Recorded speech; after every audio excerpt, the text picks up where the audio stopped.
Boa tarde, Dr. Gil Penha Lopes. É um prazer tê-lo connosco e agradeço desde já ter aceitado o nosso convite para estar connosco hoje Hã? neste Colega? ciclo, No, no vayan.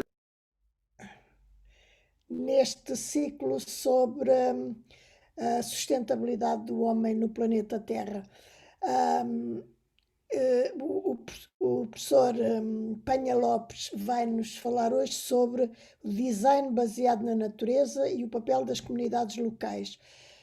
Para quem não conhece o Dr. Gil Penha Lopes, eu digo que é investigador e docente da Faculdade de Ciências da Universidade de Lisboa, aliás, da minha faculdade.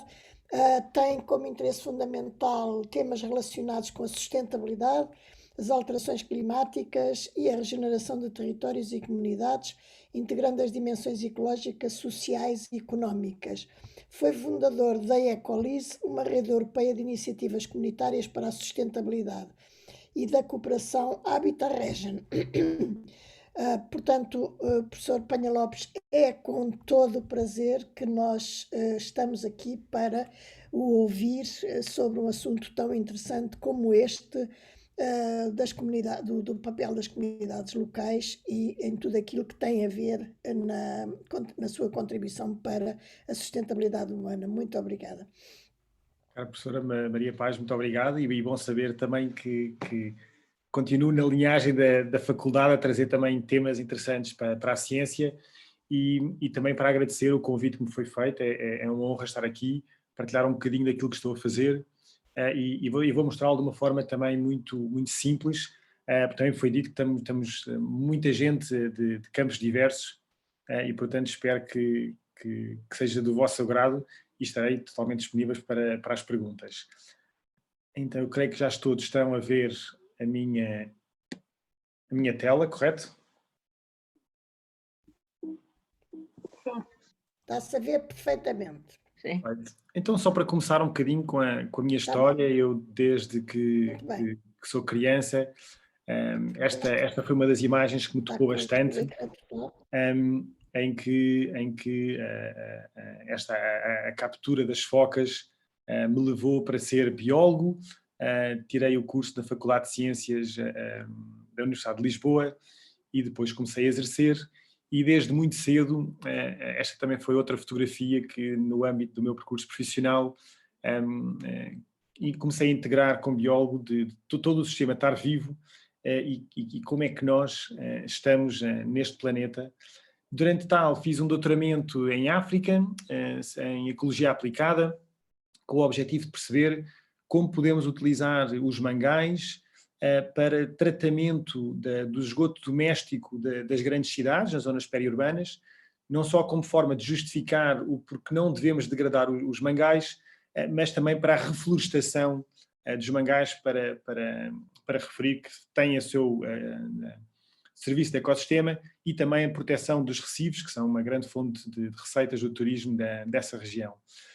No entanto, houve uma altura em que me zanguei um bocadinho com ciência, entre aspas, ali entre o doutoramento e o pós-doutoramento. Não me zanguei, mas questionei às vezes o impacto que a ciência não estava a conseguir ter e um dos caminhos que algumas das comunidades que encontrei foram comunidades bastante alternativas até para mim, que estavam a tentar trazer um mote de como viver nos limites do planeta, viver de uma forma diferente, relacionamento diferente, e então viajei desde ecovilas, iniciativas de transição, movimentos de permacultura, para tentar perceber o que é que estava a acontecer a este nível, e encontrei muita experiência e hoje quero partilhar um bocadinho de tudo isto, um bocadinho convosco, mas assim pelo menos já sabem de onde venho e é um bocadinho para onde estou a ir. Pronto, uma das coisas que nós sabemos é que desde há 3,8 mil milhões de anos que a vida, iniciando-se numa pequena célula, durante todo este processo criou biomassa, criou complexidade, criou interação entre os vários sistemas locais até aos sistemas globais.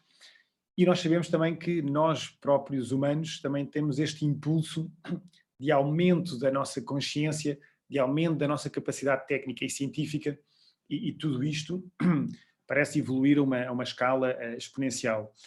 A pergunta é porque é que este elemento do ecossistema global leva a que estejamos perante uma situação destas em que vários dos limites ecológicos planetários, assim como vários dos limites sociais, dos mínimos necessários sociais, não estão a ser atingidos ou abaixo desse, ou seja, não estão abaixo do limite no qual a vida consegue perdurar e é sustentável. E eu pergunto também se nós fôssemos ao médico e se o médico nos dissesse que nós tínhamos a maioria dos nossos órgãos em bom estado, mas havia 3 ou 4 em falência técnica ou fisiológica, ou etc., eu diria que nós ficaríamos preocupados se ele nos dissesse que o coração ou o fígado estariam em mau estado, mas na maioria alguns estavam bons, outros não sabíamos bem. Eu diria que nós sabemos que a nossa vida individual, basta muitas vezes um destes órgãos não estar a funcionar plenamente que ou causa a morte direta ou causa um efeito em cascata, e eu diria que nós estamos perante esta situação atual. E cada vez mais há jovens e a sociedade civil percebe que nós somos o elemento da natureza, nós somos a natureza também. Eu até diria que mais do que a defender, nós somos a natureza também a regenerar-se a si própria face aos níveis também insustentáveis que nós temos vários dos nossos sistemas. E algumas das coisas que estamos a fazer também com a natureza, nós usamos muitos produtos que a natureza produz, nós muitas vezes intensificamos essa produção, desde, por exemplo, aqui a rolha, o mel, etc. E cada vez mais estamos cientes dos serviços dos ecossistemas e portanto, também a desenhar os nossos sistemas industriais, territoriais e outros para aproveitar esses serviços de ecossistema e também valorizá-los quando é necessário, e estamos a tentar perceber que tipo de desenvolvimento queremos para alguma região. Este trabalho da valorização dos serviços de ecossistemas tem sido também muito importante. Outra área onde nós também sentimos que somos um elemento natural é uma área chamada biofilia, onde tem desenvolvido muito nos últimos anos, que é a criação de ambientes que nos fazem sentir em meio natural. Obviamente podem ser com produtos naturais ou artificiais, e eu estou a dizer isto porquê? Eu estou a dizer isto porque quero chegar à componente do biomimetismo, que foi uma das primeiras formas que eu comecei a fazer de design na natureza, com base nos sistemas naturais. E que basicamente é perceber como é que a natureza funciona e tentar aplicar esses princípios ao desenho de produtos, de serviços ou até de ecossistemas industriais, como também já vou referir. E a verdade é que hoje em dia temos cerca de 0,1% de toda a vida dos grupos que emergiram e que muitos, obviamente, se extinguiram, e, portanto, consideramos que aquilo que nos rodeia, o design, os padrões e a organização que sobreviveu, apesar de todas estas mudanças e as disrupções, está bem adaptada, tem a informação necessária, está bem desenhada para criar vida. E era isso também que queria trazer aqui, que é, houve muito estudo feito para perceber como é que estes desenhos, estes designs têm perdurado. E aqui, posso falar aqui alguns exemplos, ou seja, eles estão bem desenhados para responder localmente, utilizam uma química que é amiga da vida, ou seja, é benigna, é muito eficiente no uso de recursos, quer materiais, quer a energia, integra o desenvolvimento com o crescimento, ou seja, nem tudo é criado logo de início, mas ela vai maturando e muitas vezes passando de fases, evolui para sobreviver, ou seja, está sempre a criar novas formas e adapta-se às condições locais. E a verdade é que desde há 3,8 mil milhões de anos, a vida tem estado a criar condições sempre para mais vida. E por isso eu também coloco muito esta questão de como é que nós, humanos, no nosso desenvolvimento das nossas tecnologias, indústria, sistemas, cidades, conseguimos criar condições para mais vida. E aqui o biomimetismo funciona maioritariamente a 3 grandes escalas. Ao nível da forma, como temos aqui a folha de lótus, em que a água é repelida da folha e, portanto, muitos destes princípios estão a ser utilizados em tecidos e em tintas para, sem uma fonte de energia, só com a chuva, estes tecidos ou paredes são lavadas automaticamente.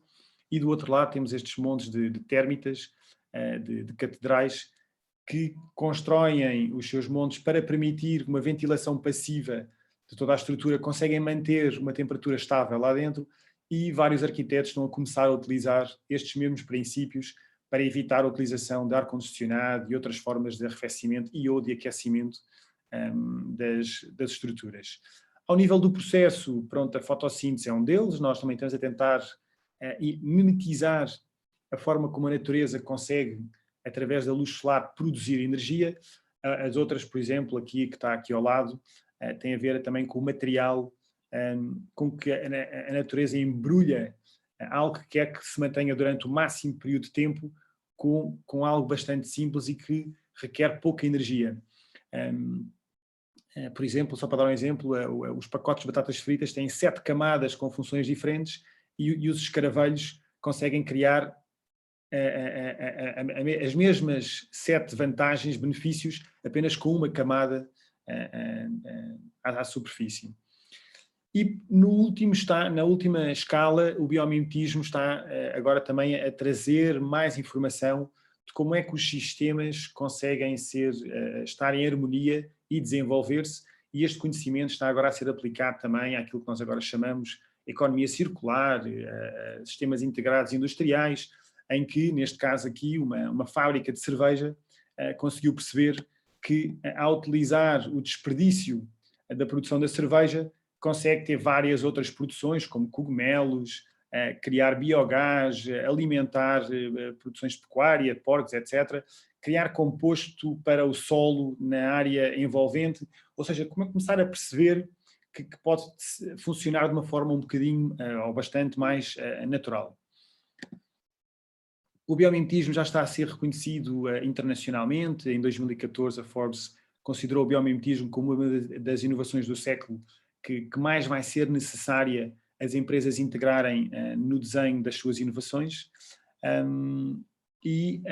Pronto, e eu aqui chegada aqui em que o desenho com base na natureza, para mim, integra tudo aquilo que eu referi anteriormente. Muitas vezes eu diria que a maior parte do uso a Comissão Europeia considera soluções com base na natureza que são inspiradas ou suportadas pela natureza, portanto, tudo aquilo que está acima, desde a utilização até a inspiração e mimetização, eu considero, e basicamente é para criar resiliência e benefícios do ponto de vista ecológico, social, económico, estar adaptado às condições locais e promover uma maior abundância da natureza ou de elementos naturais, especialmente nas zonas mais urbanas. E pronto, e aqui, obviamente, há outras. A informação que depois é prestada permite adaptar a questão das zonas costeiras, criar maior resiliência do ponto de vista deste valor do seguro dos ecossistemas, aumentar o uso sustentável de matéria e energia, aumentar o sequestro de carbono. Portanto, são várias as vantagens que um desenvolvimento baseado na natureza tem para o desenvolvimento humano. E porquê que eu também considero que é importante regenerar os ecossistemas, quer ecológicos, sociais e económicos? Eu aqui tirei um gráfico de um livro, e isto aqui é do Bill, e eu também já creio que tenho a referência no final, em que ele refere que a sustentabilidade tem sido reduzida para um nível de desenho em que basta suster. E nós podemos ver que a maior parte da nossa sociedade e das nossas políticas fala em reduzir o impacto negativo que o humano tem nos restantes sistemas. E a verdade é que, sabendo agora que, recentemente, lançado este ano, o relatório da WWF, em que conta que, desde 1970 até 2020, nós perdemos cerca de 70% da biodiversidade global de grandes grupos, de animais, anfíbios, peixes, mamíferos, etc., estamos com um grave problema, daí a necessidade de começar a regenerar várias destas questões e, portanto, passar ter menos impacto negativo para passar a ter mais impacto positivo. E aqui é uma forma de colocar aqui num gráfico em que aqui aumenta o nível de complexidade do ecossistema, enquanto no eixo do X vamos do impacto negativo para o impacto positivo. Eu aqui também coloco várias das componentes que falei anteriormente, a questão da biofilia e o biomimetismo, trabalham maioritariamente nestas escalas, que vai até ao nível do bairro, e há uma imitação da natureza, e o objetivo é nós não só restaurarmos a natureza, como temos um desenvolvimento regenerativo, que eu também vou referir agora o que é. O desenvolvimento regenerativo baseia-se em nós pensarmos de uma forma sistémica, ou seja, passamos de haver as coisas desconectadas para interconectadas, lineares para circulares ou em espiral, dado que elas evoluem, criar, perceber o que emerge quando trazemos sistemas diferentes, áreas de conhecimento diferentes, culturas diferentes, e perceber o que quer surgir. Daí, parámos de pensar em partes e começámos a pensar em wholes, em sistemas completos, sendo que cada um deles é fractal e integrado noutro sistema acima, analisar a síntese e perceber que as coisas são relacionadas.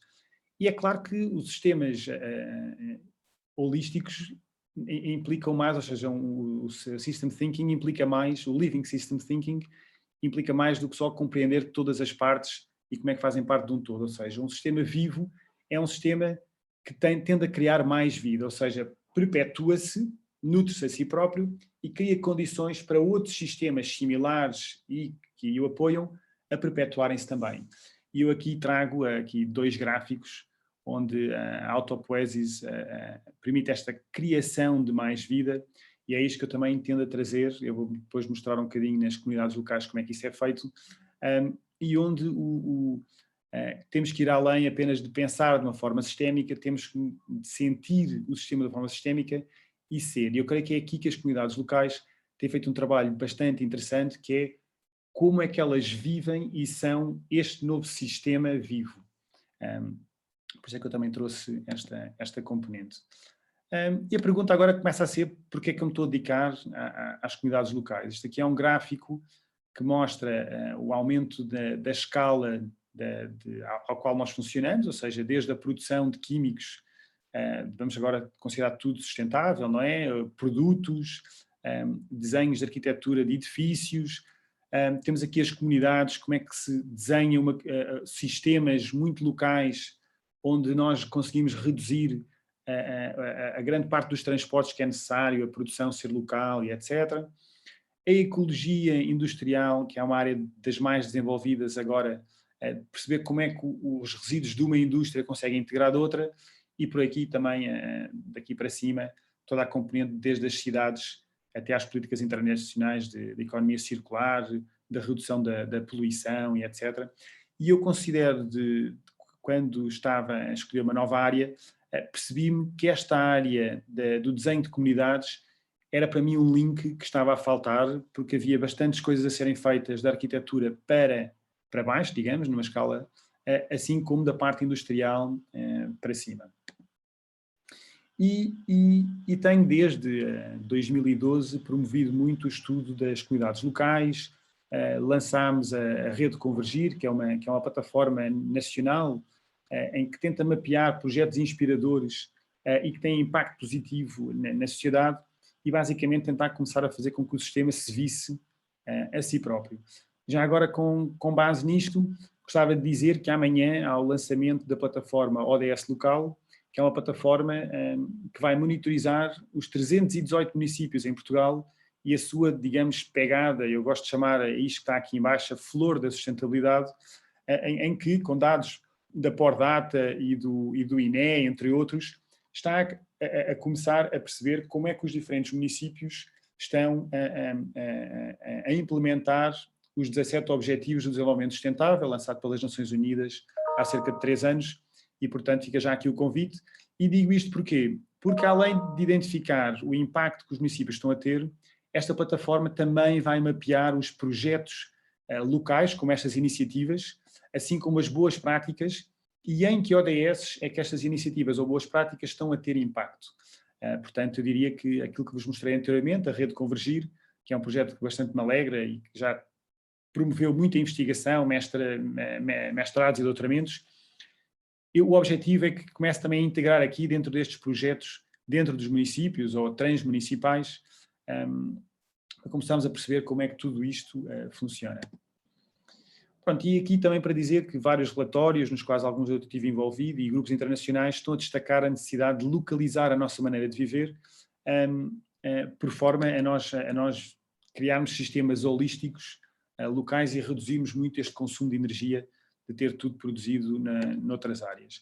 E pronto, e a partir de agora quero mostrar algumas das iniciativas e alguns dos desenhos que tenho feito. Este aqui é o movimento de transição em telheiras, ou seja, uma iniciativa de telheiras, começou também há quase cerca de 7 a 10 anos, em cujo objetivo foi perceber como é que o bairro de Telheiras pode estar vivo, pode regenerar, pode criar mais espaços para as crianças brincarem, pode promover a reflorestação, pode promover hortas locais, e isto foi criado, depois criaram uma associação de residentes, evoluiu para uma outra associação e hoje tem basicamente um fórum em que envolvem desde a Câmara, a Junta de Freguesia, as escolas, a polícia, os produtores, os vendedores locais, os bairros, e têm conseguido juntar estas pessoas para desenhar telheiras em que esta beneficie a saúde, especialmente dos residentes e não só. A seguir também está aqui um exemplo da Ecovilla de Findhorn, na Escócia, que tem mais de 50 anos e começou com uma pequena caravana de um casal, ele militar e ela, eu creio que era de medicina, a quererem viver de uma forma mais sustentável, e ao final de 50 anos é uma comunidade que tem cerca de 300 pessoas a viver, várias moedas alternativas para promover uma economia local, é dos lugares que foi considerado pelas Nações Unidas com boas práticas de regeneração. Era uma zona com areia e basicamente tem um dos melhores solos da Escócia atualmente, tem uma pegada ecológica 40% do que uma aldeia ou vila similar naquela região, e pronto, produz praticamente toda a sua energia, recicla praticamente todos os seus resíduos, e portanto é também uma das ecovilas mais estudadas, digamos, no mundo, e bastante interessante. E aqui outro exemplo, até muito mais local, ligado também à Faculdade de Ciências, que é um grupo da Horta School, que começou há pouco mais de 10 anos, com maioritariamente estudantes, e que conseguiu perdurar até hoje. Envolve cerca de 40 voluntários todas as semanas, ou pelo menos no período pré-Covid, e também está a fazer muito do mesmo processo, aumentar a quantidade e a qualidade do solo, criar compostagem de todo o material da Faculdade de Ciências, que é dos jardins, já recolhe dentro da faculdade tudo o que são resíduos não cozinhados dos bares, e gostaríamos agora de estar aí para a cantina, não fosse agora o Covid. Portanto, já temos várias toneladas, desde material vegetal a material para compostagem. Tem implementado diferentes formas de decisão, coisas que foram aprendidas nas ecovilas, de como tomar decisões em conjunto que criam a robustez em grupos. Na maior parte dos nossos grupos é sabido que ao final de 3 anos acontece geralmente o desmembramento do grupo, porque há várias tensões que são acumuladas, e estas são formas de fazer estas decisões em que cria mais unidade nas pessoas que estão dentro do grupo. E pronto, e depois tem estado ligado muito à investigação, à comunicação, e tem partilhado muito isto. Recebe basicamente uma escola por mês, ou recebia. E pronto, eu gostava também de dar alguns números da investigação que temos feito. Isto foi um estudo lançado em final de 2017, um projeto europeu, em que estudou que se em 2017 5% dos europeus estivesse ligado de alguma forma a uma destas iniciativas, e isto com base num estudo de 62 iniciativas comunitárias na Europa, que nós em 2020, 85% dos países atingiria a sua meta de redução de CO2 até 2020, ou seja, em 3 anos conseguia reduzir apenas pelo facto de estar a consumir mais local, andar de transportes mais sustentáveis e produzir a sua energia solar, a sua energia através de painéis solares e outras, um bocadinho por aí. Um estudo feito maioritariamente na Dinamarca percebeu que a grande parte das ecovilas tem uma pegada de carbono um bocadinho também como os dados que tivemos de Findhorn, ou seja, 40% da média nacional, o que também demonstra que estas são iniciativas que estão a ter impacto positivo. e um outro estudo, só para dar um exemplo, no Reino Unido, em que se chamavam ruas em transição, que foram ruas que basicamente compraram de uma forma coletiva painéis solares para serem instalados em toda a rua, portanto o preço baixou porque houve uma compra em massa, e o que aconteceu é que foi que cada família conseguiu poupar por ano quase 1,5 toneladas, e que eu não sei se sabem que a pegada de carbono que em média nós deveríamos ter no mundo é cerca de 1,5 por ano, incluindo tudo. A europeia está à volta de 6, um bocadinho como a portuguesa, portanto temos muito que reduzir para poder ter uma pegada, pelo menos, sustentável até 2030. Outros estudos mais ligados à inovação social, estudos mais sociais, ao estudar 6 regiões, 6 cidades da Europa, conseguiu perceber que quando as comunidades locais, quando os bairros, quando estas iniciativas são ligadas à interação município-empresa, a transição para a sustentabilidade é muito mais rápida. Digamos que é uma forma rápida de catalisar a sociedade civil para uma transição, dado que estas iniciativas conseguem ligar e conectar muito bem com a sociedade civil.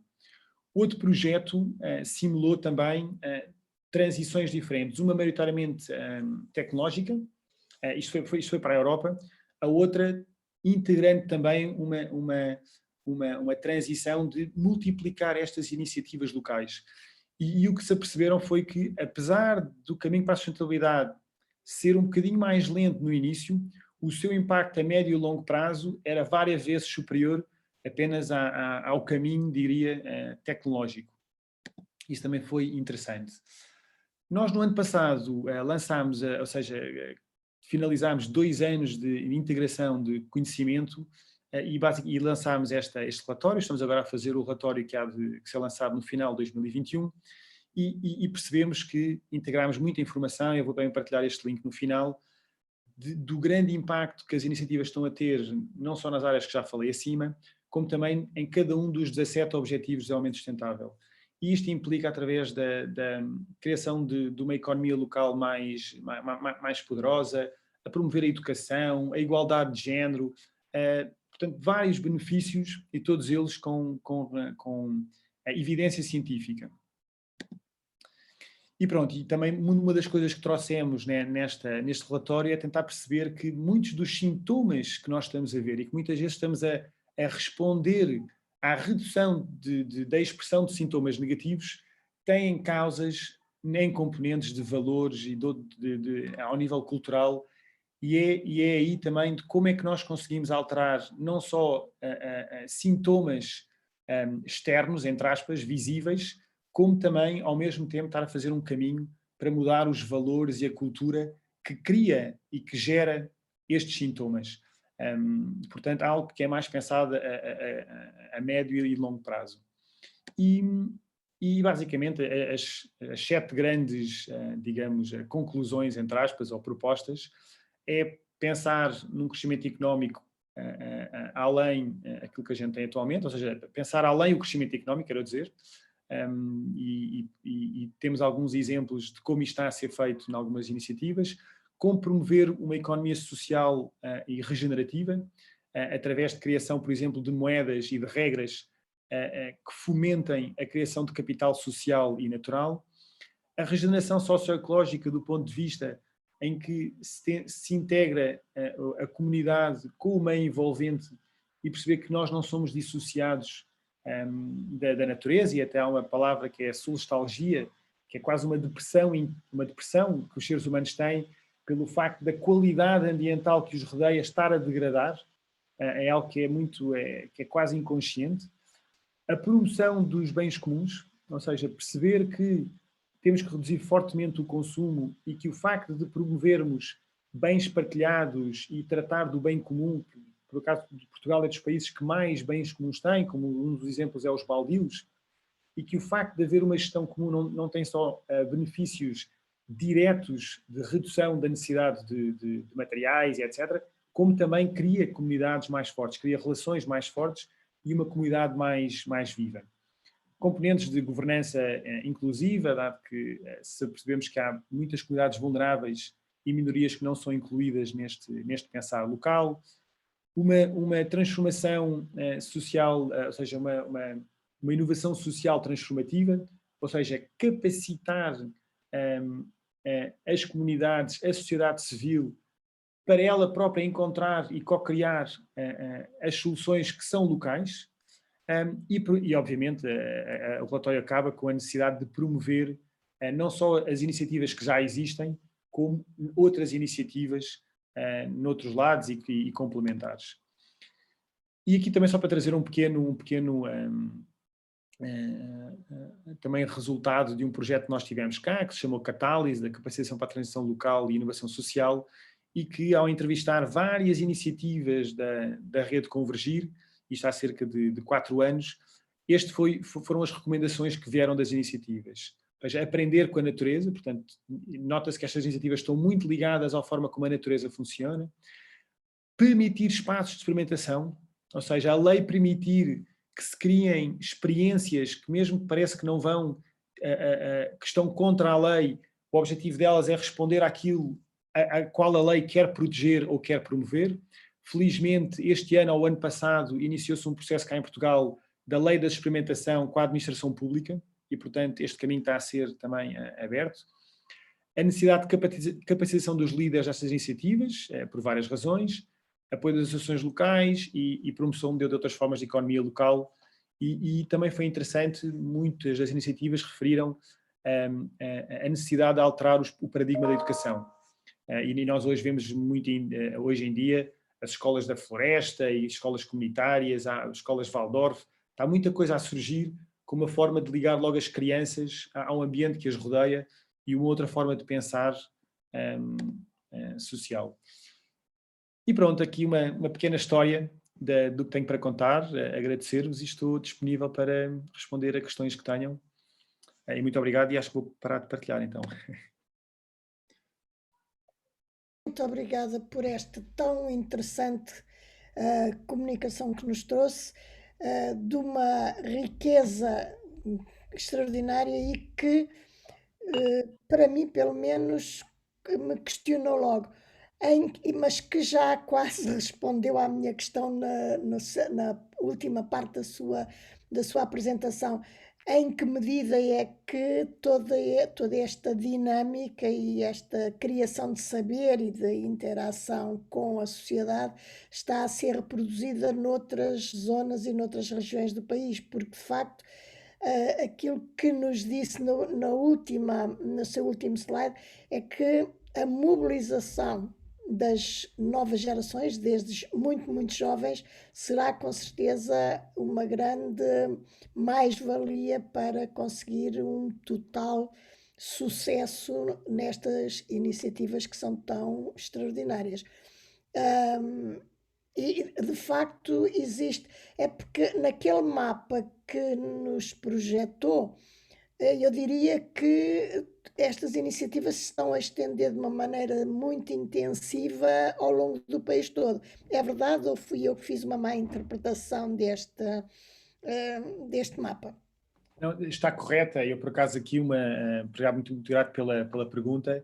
Nós, uma das coisas que notámos ao nível europeu foi que depois do crash de 2008, ou seja, depois da crise económica de 2008, aumentou bastante, significativamente, muitas destas iniciativas. Não só pela questão económica e de criar formas de economia local, como também as pessoas começaram a perceber que este sistema não está a funcionar e, portanto, como inovar em diferentes áreas, quer do ponto de vista tecnológico, quer do ponto de vista da educação, e temos notado que tem havido um crescente deste tipo de iniciativas. É claro que, no princípio, tal como qualquer ecossistema, tem as suas espécies pioneiras, que cresce, ou seja, multiplica-se e morre rapidamente porque está a criar matéria orgânica, e isto notou-se muito no princípio, até se considerava mas estas iniciativas têm uma elevada taxa de insucesso, mas a verdade é que não pode ser visto o insucesso só pelo facto delas estarem a cair, porque o que acontecia foi, em várias iniciativas, o grupo de 10 ou de 12 pessoas, que depois se extinguia como grupo, iniciavam, às vezes em grupos de 2 ou 3, outras iniciativas que já tinham os genes, o ADN que tinha sido aprendido naquela iniciativa. E, Digamos, portanto, isto tinha um tem efeito multiplicado. multiplicador, tinha um efeito Sim. multiplicador. Porque, inclusive, nós assistimos um certo acréscimo de tudo o que é economia local, mas a minha questão é, essa economia local não está muito solta, muitas vezes sem ter uma ligação forte para que possa, de facto, ter outras, desenvolver outras iniciativas, ou existe já nas múltiplas pequenas economias locais sinergias que lhe permitam ter uma maior, aliás, uma maior resiliência face às necessidades que enfrenta, e também à criação de novas iniciativas consentâneas com a região, com o tempo, com o momento histórico, digamos assim. Sim, relativamente à questão económica é interessante porque nós em Portugal já tivemos várias moedas locais, e especialmente em períodos de crise económica elas multiplicam-se. A questão com a moeda, e hoje em dia o facto de termos basicamente uma moeda para tudo e uma economia baseada em importação, nós creio que importamos cerca de 70% dos alimentos que necessitamos, ou seja, estes valores são sempre assim muito altos. Isto basicamente é... eu uma vez fiz uma experiência em alguns grupos que é que nós com 100 feijões e dar a um grupo em que 80% vive de exportação, que a comunidade que importa tudo, desculpa, que importa tudo, e a outra muito mais uma comunidade que produz 80% daquilo que necessita. E a verdade é que numa linha, ou seja, se uma importa 80%, de 100 euros, só 20 é que ficam na comunidade, depois 4, depois 1. Ou seja, 100 euros de entrada geram 125 euros de rotação económica. Enquanto numa comunidade em que 80% do valor fica interno, porque é gerado internamente, nós temos 100, 80, 66, etc. Se continuarmos a somar tudo isto, gera mais de 400 euros de circulação interna e económica. Ou seja, só pelo facto de consumir localmente, uma comunidade fica praticamente 4 vezes mais rica, não só do ponto de vista financeiro, mas depois também do ponto de vista de saber e etc. A questão com as moedas locais é que necessitam do número mínimo de entidades que utilizem a moeda para permitir a moeda circular e ser robusta. E precisa que as pessoas confiem, porque é a mesma coisa com o euro. O euro tem valor, o dólar tem valor, porque as pessoas confiam na moeda e, portanto, é importante as pessoas compreenderem o porquê destas moedas locais e porque é que temos que confiar nelas, especialmente em momentos de crise económica ou de momentos em que queremos que uma moeda tenha efeitos específicos localmente e as regras da moeda podem ser desenhadas. Uma questão que se me estava a colocar agora quando estava a ouvi-lo é, no fim de contas, o facto de não confiar ou de haver uma baixa confiança, porventura tem a ver com desconhecimento, porque de facto ainda há um desconhecimento muito grande destas ações e do valor acrescentado e do seu valor acrescentado, ou não? Sim, a razão pela qual a rede Convergir, já agora só para dizer, eu já li algumas perguntas que estão no chat, eu já vou colocar Era alguns dos isso. links. Eu deixo já, é só esta, não vou monopolizar, Não, mas é porque era, de facto eu acho que é tão importante e diria, pelo menos, que há um conhecimento muito pouco, muito pequeno destas iniciativas. Penso que a grande maioria das pessoas estão alheias a este tipo de iniciativas, não é? sim, e essa foi a razão pela qual decidi focar neste tipo de iniciativas, criámos a rede Convergir mesmo, até porque havia iniciativas que não se conheciam entre si, às vezes na mesma região, apenas porque falavam conceitos diferentes ou procuras de palavras diferentes, e então a rede Convergir foi muito para fazer as iniciativas verem-se entre elas, porque muitas às vezes estão em redes diferentes e usam diferentes conceitos e não se cruzam, mas também para a sociedade em geral, quando estava à procura, poder ter um portal onde vê não só aquilo que procurava, como toda a diversidade e tipologias de iniciativas. Para isso, eu também creio que a plataforma ODS local é um dos lugares, e daí a questão dos projetos, de começar a trazer isso mais para o mainstream, vamos assim chamar, este tipo de iniciativas e a importância de cada um de nós também ter o seu papel local. Ou seja, muitos de nós não conhecem os seus vizinhos, ou não conhecem bem os seus vizinhos ou os outros prédios, e a verdade é que estamos num sistema económico em que trabalhamos 7 horas, mais filhos, mais isto, e o valor da comunidade local, a qualidade da comunidade local tem-se perdido, e para mim, pela investigação que tenho feito, é o elemento fundamental para o processo de sustentabilidade ser feito.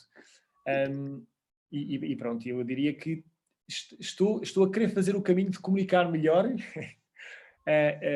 o impacto positivo e, obviamente, as dores deste tipo de iniciativas. Eu vou colocar os vários links também aqui no chat para poderem também visitar depois estes Bom, eu acho fantástico e acho que é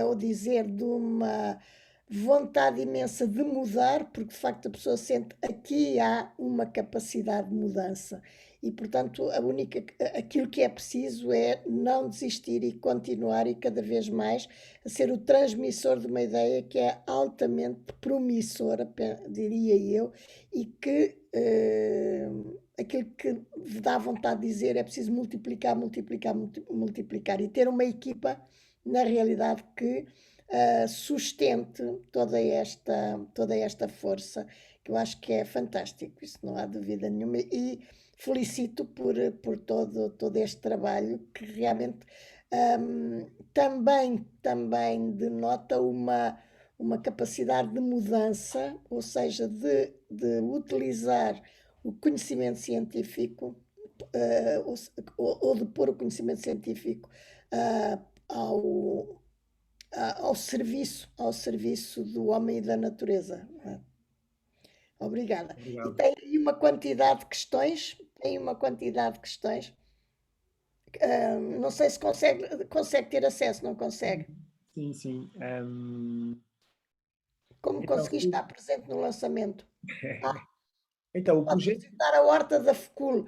Eu, quando estava ainda, só uma parte, quando estava na FECUL, havia uma primeira tentativa, já não é do seu tempo, porque é um jovem, mas ali por trás do C2 havia ali um bocadinho que era, enfim, o primórdio da horta da FECUL, onde havia alcachofras e tomateiros e produzia naquele bocadinho minúsculo, não é? Pronto, peço desculpa. Mas era a primeira pergunta, se podem visitar o projeto da Horta FECUL.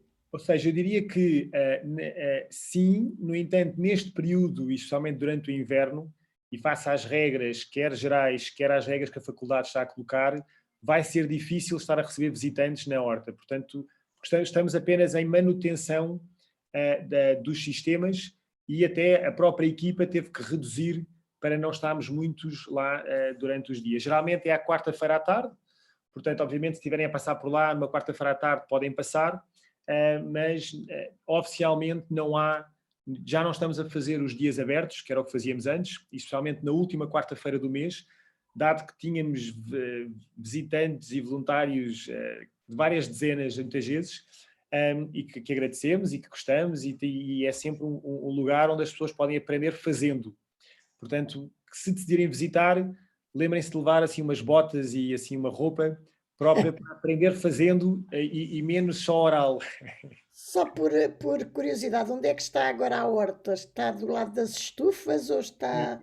Grato pela pergunta, ou seja, a horta começou no C2, Exato. naqueles 30 metros quadrados ou assim, e depois houve a necessidade de expandir e até de passar apenas de uma prática sustentável que unia pessoas e jovens para uma investigação-ação participativa, ou seja, fazer e estudar o processo e os impactos positivos que estava a acontecer. Portanto, hoje nós estamos ao pé das estufas, temos até 2 estufas geridas pelo grupo da Horta FECUL, temos o compostor, fazemos experiências de crescimento de cereais e de outras variedades e culturas em policultura e perceber quando tem composto e sem composto e com várias variedades juntas e apenas monocultura. Temos feito muita experiência, há pessoas que vão lá ver a biodiversidade de insetos, há outras que vão ver os dos pássaros.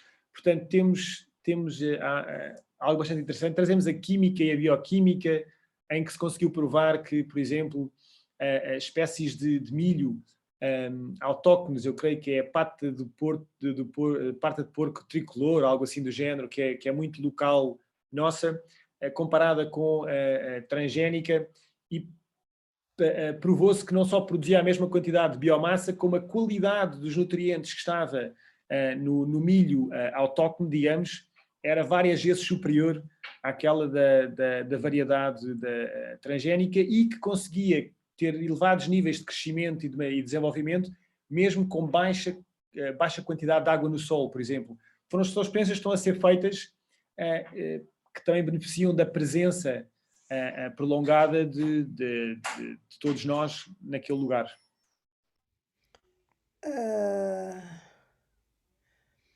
Bom, depois há uma outra que diz: não conhecia este tipo de projetos e conceitos. Estou ligada a trabalho voluntário de educação ambiental e valorização do património natural e rural de uma freguesia do concelho de Coimbra.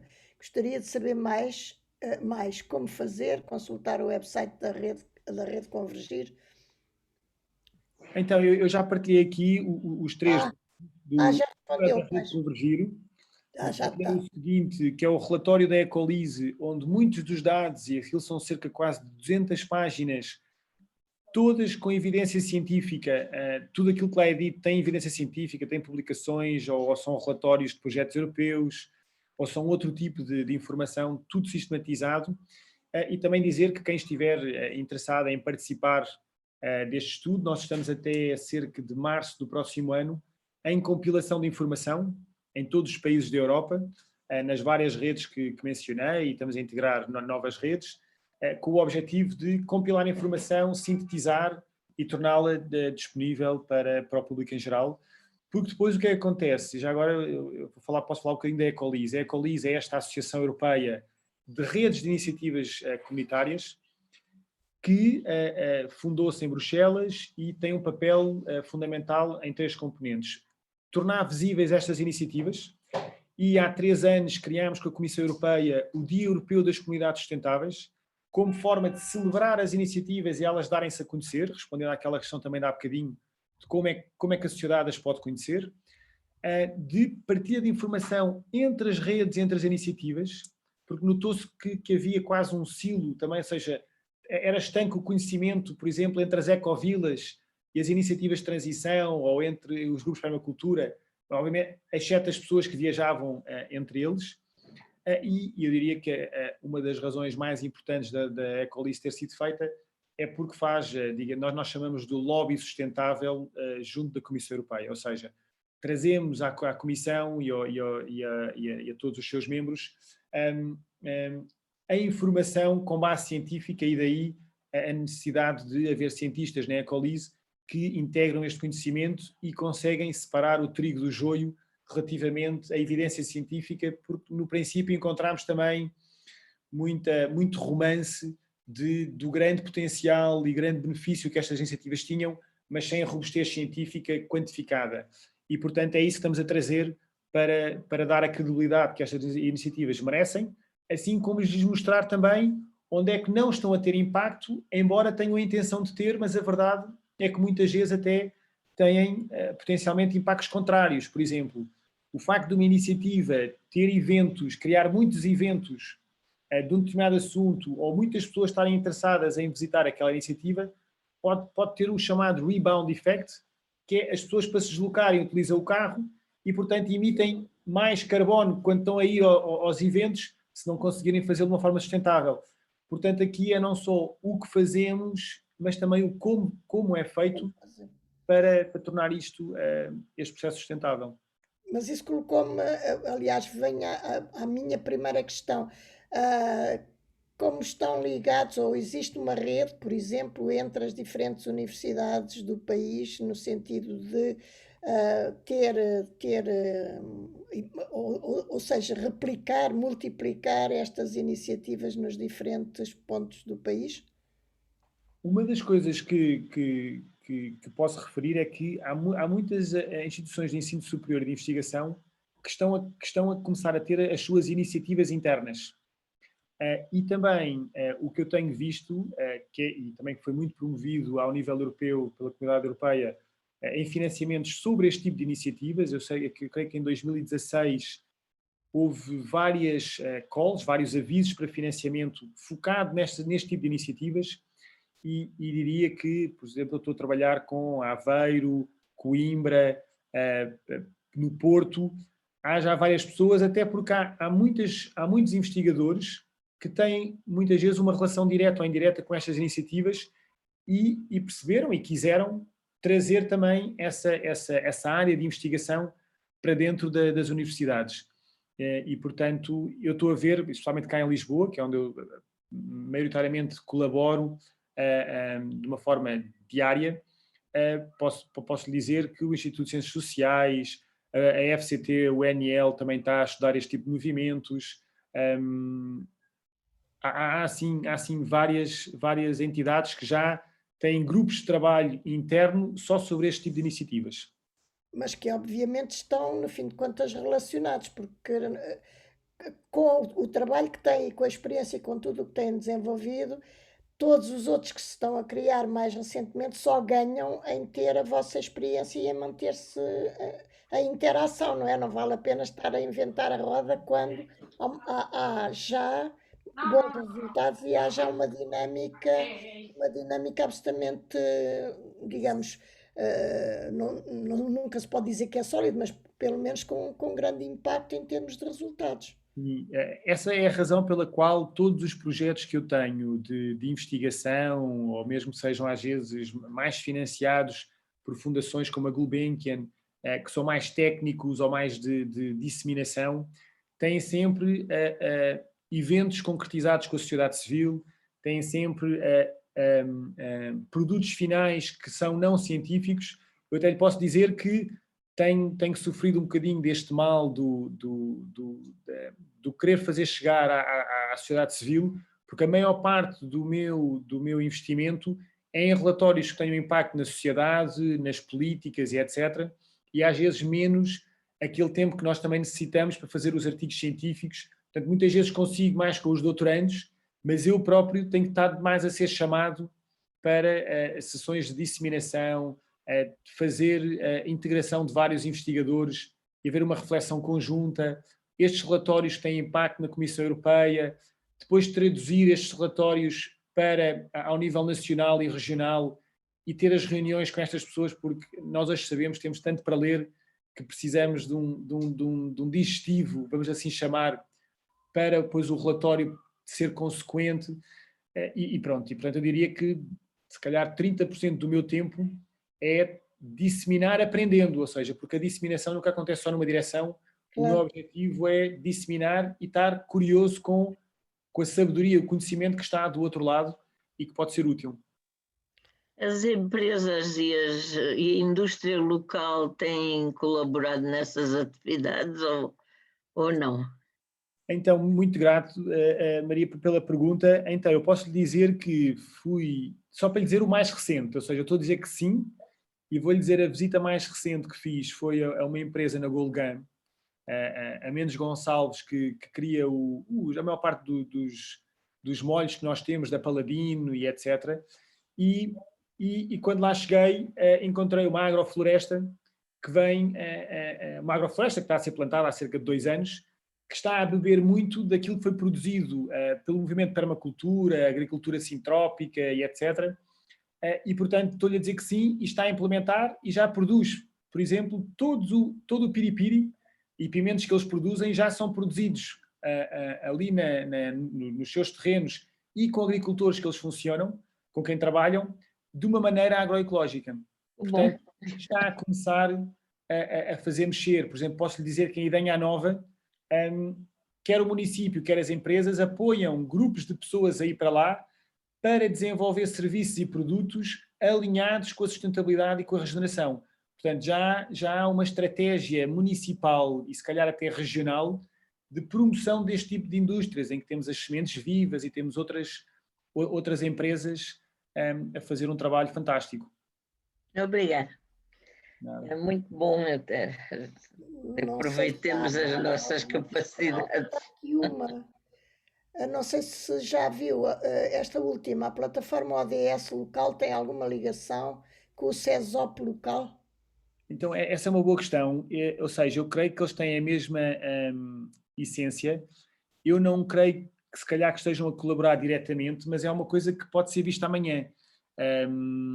Ou seja, não lhe consigo responder à pergunta. Sei que têm pontes, não sei se as pessoas que estão no CESOP estão a colaborar intimamente com as pessoas do ODS local. Por aquilo que sei, acho que não, e acho que, obviamente, eu sou a favor das sinergias e, portanto, sim, essa plataforma vai agregar contributos da rede empresarial local. Eu considero que, quando nós vemos os projetos na plataforma ODS local, que as empresas que tenham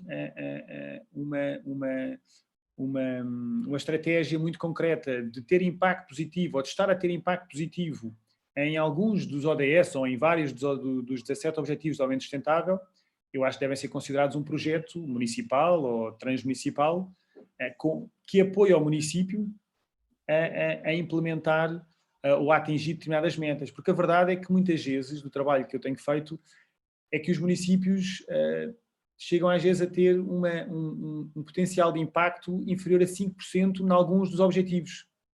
Porque ou a propriedade é privada, ou porque tem grandes empresas no município que têm grande taxa de emissão de gases de efeito de estufa, e, portanto, é importante as empresas integrarem este mapeamento e esta estratégia, e nós sabemos que as empresas, mesmo que sejam digitais, têm sempre um impacto territorial ou social a algures no mundo. E, portanto, é importante começar também a mapear e a trazer ao mapa onde é que este impacto, quer positivo, quer negativo, está a ter efeito. E eu diria que trazer as empresas vai ser interessante, não só para dizer onde elas estão a ter impacto positivo, mas para elas poderem começar a passar o seu impacto negativo em alguns ODS, pelo menos também para o positivo. Mas eu diria que isto vai tudo começar em que vamos mostrar apenas aquilo que é positivo primeiro e depois começar a mexer naquilo que é preciso ser também transformado. Estamos quase a ter que terminar, mas eu não resisto a colocar-lhe mais uma questão, que é: em que medida é que este tipo de atuação está a refletir-se nos programas de ensino e, sobretudo, nos programas de ensino universitário? Pois, essa é uma boa questão. Eu se calhar vou pegar só um bocadinho a pergunta anterior, que é: quando nós usamos o Living System Thinking, ou pensamento de sistemas como sistemas vivos, eu quando olho para uma região já não consigo ver só uma multiplicidade de empresas e entidades, etc. Ou seja, começo a ver aquilo como um organismo ou como um ecossistema em que cada empresa, cada instituição tem um ou mais benefícios, tal como na natureza. Ou seja, na natureza a mesma função é exercida por vários elementos e um elemento tem geralmente várias funções ecológicas. Eu diria que as empresas, as entidades têm que perceber que são um elemento vivo de um ecossistema. A componente da educação, eu diria que uma das coisas que mais tenho visto crescer recentemente são as chamadas escolas alternativas, quer seja Waldorf, Montessori, democrática, moderna, da floresta, etc. Muitas delas formais e oficializadas, ou seja, estando no ensino, e muitas delas até conseguindo fazer o pré-escolar. Cá em Portugal eu não creio que a gente tenha até o 12º ano, mas conseguimos até ao 7º ano, ou um bocadinho mais. E isto para dizer o quê? As outras em formato homeschooling, ou seja, como o processo de reconhecimento demora bastante tempo, elas têm feito o processo de ensino doméstico, embora seja feito de uma forma coletiva e com um desenho muito interessante, e muitas delas começam assim durante 2, 3, 4 anos, e quando começam a ter uma dimensão de várias famílias, vários alunos, conseguem ter capacidade de investimento, muitas vezes fazem o passo para se tornar oficial. Eu gostava de ver mais este tipo de pensamento vivo e este tipo de informação chegar às escolas. No entanto, apenas com o exemplo da horta da faculdade, eu creio que, em média, nós tínhamos pelo menos uma escola por mês a visitar o projeto e em que muitas e algumas das aulas eram já dadas na horta. E tínhamos professores que diziam aprender sobre sistemas vivos na sala de aulas nunca mais. Claro. Porque Mas os miúdos saíam lá, mais do fundamental. que o conhecimento, saíam lá vivos, saíam lá a pegar nas coisas, saíam lá inspirados. E era aquilo que eu estava a dizer durante a apresentação, que mais do que um pensamento sistémico vivo, precisamos de um pensamento, de um systemic feeling e do systemic being, porque eu creio que é muito através da vivência que nós todos temos em diferentes projetos que nos faz alterar não apenas como pensamos, mas como sentimos e agimos no mundo. E daí que eu considero que a escola deveria passar a ser mais um lugar de vivências e de experiências, onde o conhecimento é uma das partes da vivência. Infelizmente, o Covid não veio ajudar a isso. Eu sentia que havia, até muito no sistema universitário, começar a ir para o vivencial, mas de repente o Covid fecha-nos todos em casa, em que estamos todos a aprender pela internet e, portanto, considero que também vamos ter que repensar como é que a escola e os bairros, como é que esta educação pode ser contínua logo desde quando somos crianças e pronto. E também, é assim, a verdade é que isto é apenas da informação que eu tenho, eu não me foco muito na componente das escolas, mas tenho algum conhecimento, porque, especialmente dos projetos que são, digamos, vamos assim chamar, alternativos. E a nível da universidade? As universidades, há uma rede internacional muito interessante há várias redes até das universidades para elas passarem de apenas comunicarem a sustentabilidade para implementarem internamente os modelos sustentáveis, ou seja, a reutilização das águas, fazer compostagem, ou seja, uma pessoa poder vivenciar isso dentro da faculdade e até as faculdades, em alguns lugares do mundo, começam a ser uns dos centros de excelência em que começa, ou seja, em que a maior parte das teses de mestrado e doutoramento são feitas na região sobre a metodologia investigação-ação participativa.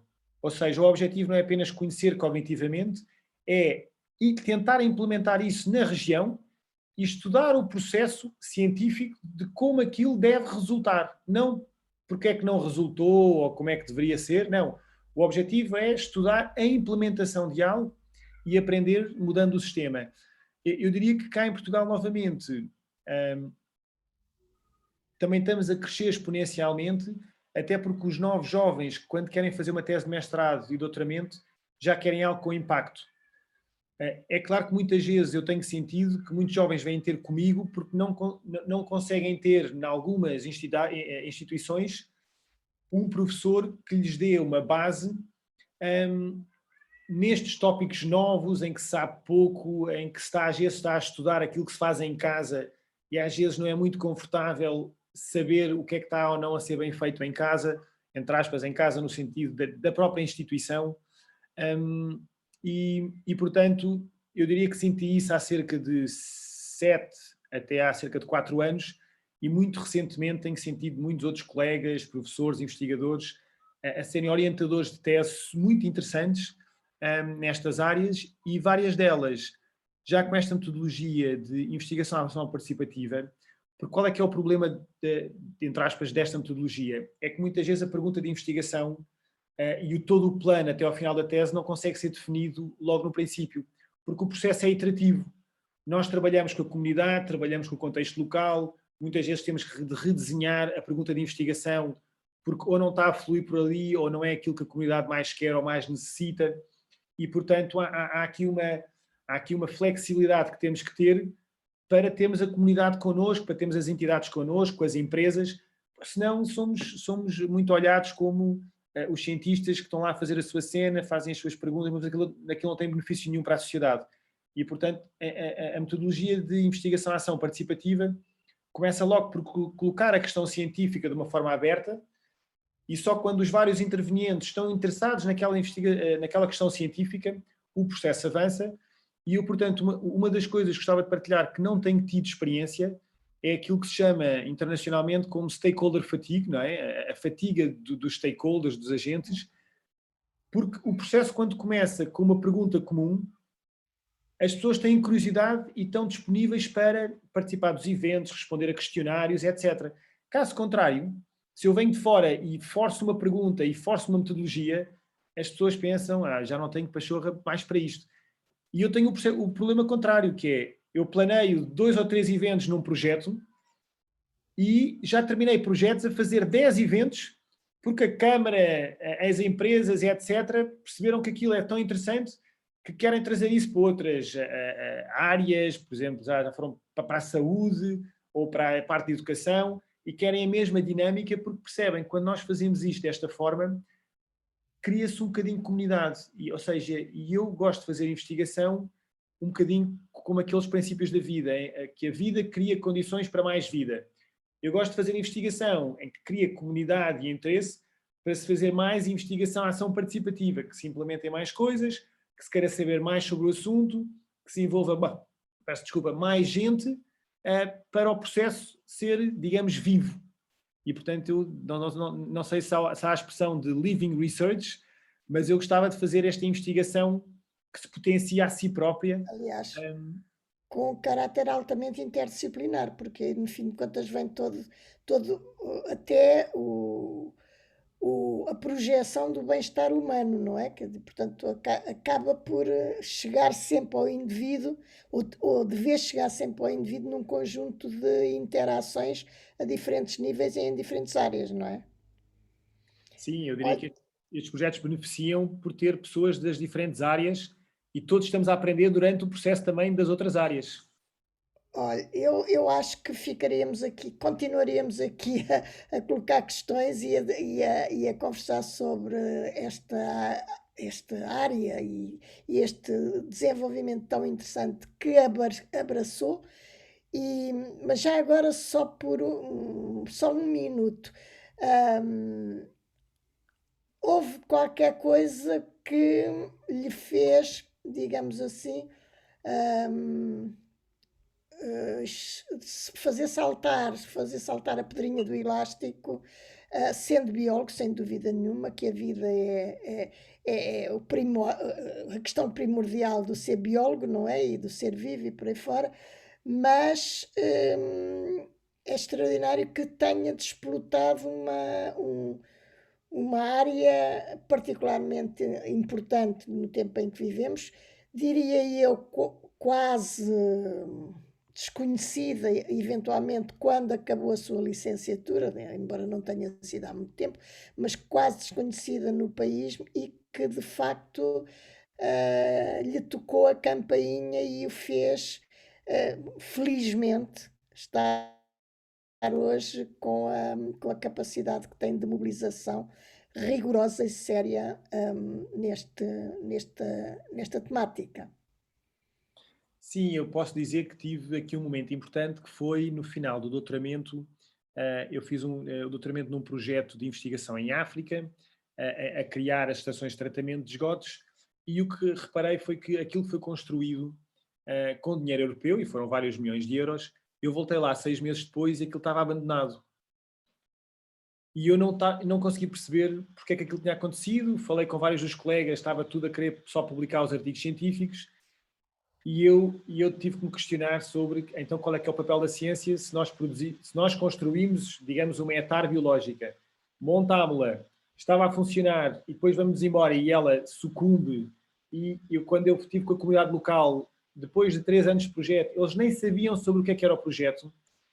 Eu fiquei, ok, a ciência tem que funcionar de uma forma diferente, nós temos que interagir com a comunidade de uma forma diferente e não temos só que desenvolver soluções desagregadas específicas, porque elas não têm forma de sobreviver e portanto é importante desenhar um sistema, e daí comecei a fazer este trabalho de qual é que é, digamos, o inglês, eles dizem o guild, qual é que é o ecossistema mínimo para que uma solução, para que uma solução, algo que é trazido, consiga não só sobreviver, mas alterar todo o restante sistema. E, portanto, aí comecei não só a viajar pelas ecovilas e etc., assim como também a estudar estas metodologias de investigação à ação participativa. E pronto, e também, obviamente, isto foi muito também com um trabalho pessoal que fiz e relacional, de perceber, de mudar paradigmas dentro de mim próprio, como a questão da competitividade e outras componentes que nós temos cá dentro e temos que mudar para mudar a forma como também operamos e vivemos neste mundo.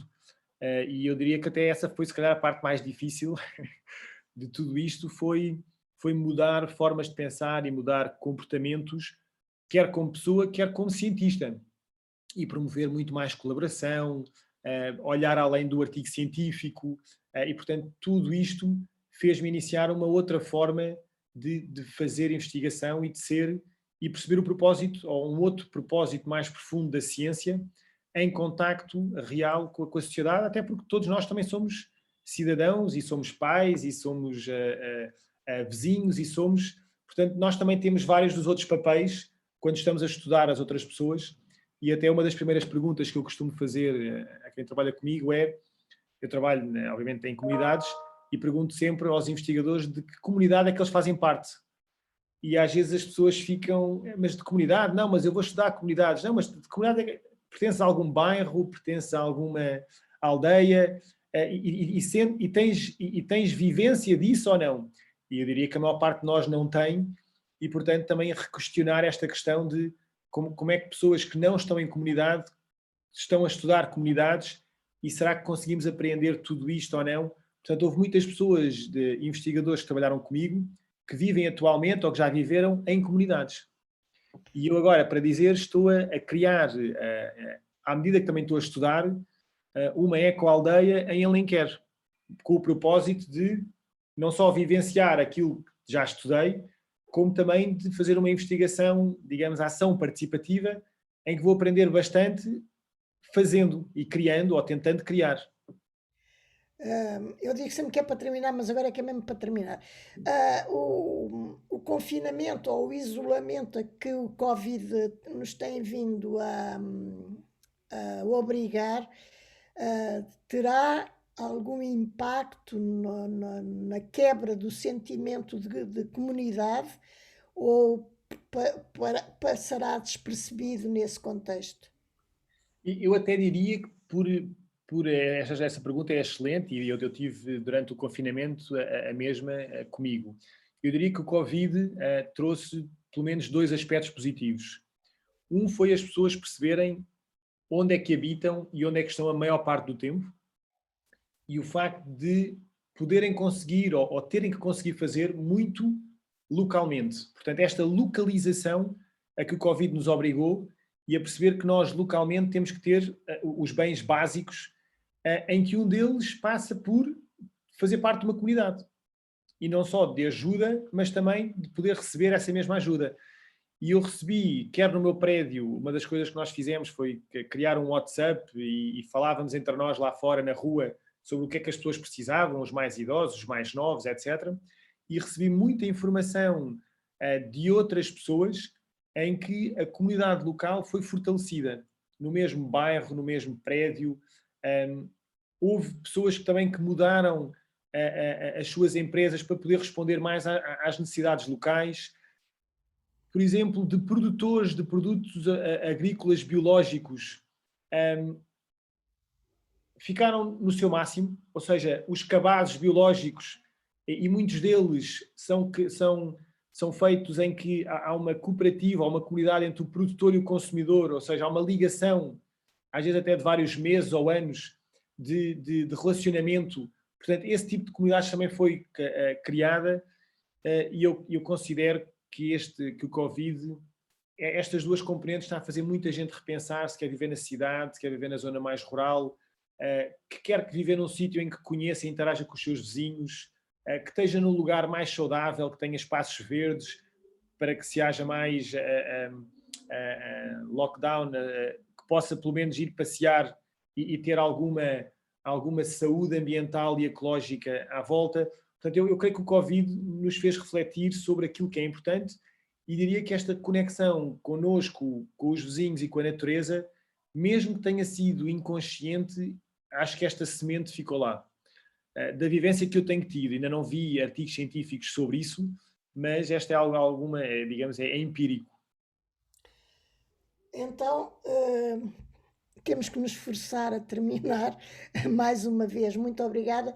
E eu gostaria de lhe perguntar se estaria na disponibilidade, e se tem tempo, eu imagino que me diga que não, para podermos ter um artigo publicado online na nossa página, porque eu acho que é um assunto tão interessante que valia a pena tê-lo para atingirmos, inclusive, um conjunto maior, mais alargado de pessoas, para que também vejam o que é possível fazer, como é possível fazer, não de uma maneira não pensada, mas numa maneira estruturada, capaz de mudar e de mudar até mentalidades e maneiras de ver a vida e de ver o nosso próprio planeta, não é? Muito grato pelo desafio e sim, aceito fazer. Está à vontade para me Está contactarem bem, está e bem. podemos Eu criar um peço artigo. à Diana, ela depois manda-lhe. É só o tipo de letra e por aí fora, depois não tem mais Está nada. bem. Pode pôr as imagens que quiser, não se paga mais por isso, pode pôr as páginas que quiser, portanto, para nós é fundamental. E mais uma vez, muito obrigada. Acho que é um projeto extraordinário que nos deixa, que pelo menos a mim, como portuguesa, como bióloga, orgulhosa de que alguém tenha pensado desta maneira e continue a estimular este tipo de projetos que pode sofrer o tal problema dos artigos do nosso, mas muitas vezes o impacto na sociedade que tem um projeto não se pode medir pelo número ou pelos artigos que esse projeto produz. O que ele traz é um impacto que perdura e que se instala na sociedade e que eu acho que, tal como nos deu a conhecer, tem pernas e tem pés bem fortes para assentar na terra e para fazer a mudança. E isso parece-me que é absolutamente extraordinário. Muito obrigada. E espero que continue e que tenhamos mais oportunidades para o ter, inclusive é para nos dar a conhecer digamos, toda como é que eu ia dizer, a expansão desse seu abraçar de uma ideia que é, e eu agora lembro-me quando se costuma dizer, um homem que se eleva e leva ao mundo, e uma pessoa que pensa, e como pensou, enveredar por outras áreas, seguramente terá um papel determinante no futuro deste tipo de vivência e deste tipo de sociedade, muito mais sustentável, como é aquilo que pretendemos e que dizemos, não sabemos se vamos a tempo, se não vamos, mas há quem tenha e quem se lembre de que é preciso fazer, de que é preciso ir para a frente. Muito obrigada e ficamos então à espera depois do seu artigo para podermos publicar em formato digital e que não impede de maneira nenhuma, porque não é exclusivo, não impede de maneira nenhuma de utilizar conteúdos para outros artigos que precise e que queira. Mais uma vez, parabéns ao biólogo, parabéns ao homem que olha para a Terra e que olha para a humanidade vivendo na Terra, que tem que ser sustentável. Muito obrigada. Obrigado, professora. Obrigado pelo convite, também aqui à Diana e a todos os participantes. E sim, estou disponível para estar nestas reflexões e multiplicar. até breve. Muito obrigado. Obrigada.